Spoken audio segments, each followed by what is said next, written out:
અને ફ્રિંગ ટેબલ ગેમ્સનો ઉપયોગ કરીને જેમને તે લોકો સ્કીમ ગેમ તરીકે ઓળખાવતા હતા.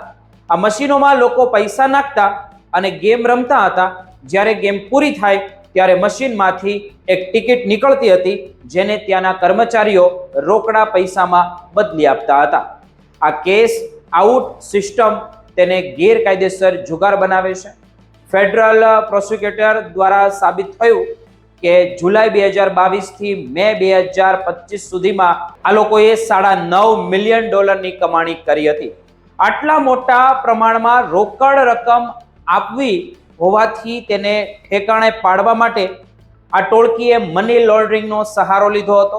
આ રકમને પર્સનલ બેંક એકાઉન્ટમાં જમા કરાવીને ભારત મોકલવામાં આવતી હતી. આ સમગ્ર ઓપરેશનને ઓપરેશન ટેગ બેંક અમેરિકા નામ હેઠળ FBI, HSI અને લોકલ પોલીસ વિભાગે ભેગા મળીને ઝડપી પાડ્યું હતું. આ કેસમાં માત્ર રાહુલ કુમાર જ નહીં, પણ મનીષ કુમાર પટેલ, સુનિલ કુમાર પટેલ, તુષાર પટેલ, વિપુલ પટેલ અને અહજર અલી જેવા અન્ય ગુજરાતીઓ પણ તેમાં સામેલ છે.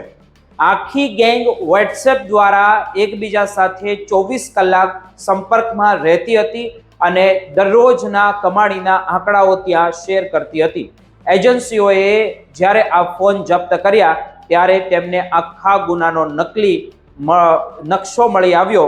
હવે સૌથી મોટો સવાલ તો એ છે કે રાહુલ કુમારને 20 વર્ષની જેલ થઈ ગઈ અને તેમણે કબૂલ કરી લીધો છે ગુનો. કાયદાકીય રીતે જોવામાં આવે તો વાયર ફ્રોડ અને મની લોન્ડરિંગ માટે મહત્તમ 20 વર્ષની સજાની જોગવાઈ છે. ફેડરલ ગાઈડલાઈન મુજબ આટલી મોટી રકમનું કૌભાંડ હોવાથી તેમનો ગુનો જે સ્તરે ઘણા ઊંચો હોઈ શકે છે કે જાય છે. જો કે રાહુલ કુમારે પોતાનો ગુનો સ્વીકારી લીધો હોવાથી તેને સજામાં થોડી રાહત હવે મળી શકે તેમ છે. તેમ છતાં નિષ્ણાંતો માને છે કે તેને 8 થી 12 વર્ષની જેલની સજા તો થઈ જ શકે છે.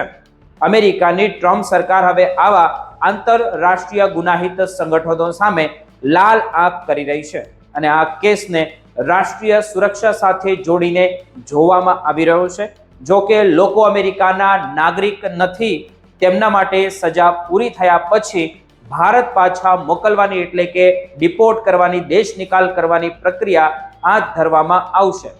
મિત્રો, પોલીસના મતે આ જુગારના અડ્ડાઓ બંધ થવાથી શહેરમાં ગુનાખોરીનું પ્રમાણ પણ ઘટી ગયું છે. હવે 2026ની અંદર એવું લાગે છે. આ કેસ સાબિત કરે છે કે ગમે તેટલા હોશિયાર તમે હો, પણ અમેરિકન કાયદા મુજબ તે ખૂબ જ કડક હોય છે. 2026માં જ્યારે આખરી ચુકાદો આવશે ત્યારે ખબર પડશે કે આ ગુજરાતી ટોળકીનું નસીબ તેમને ક્યાં લઈ જાય છે.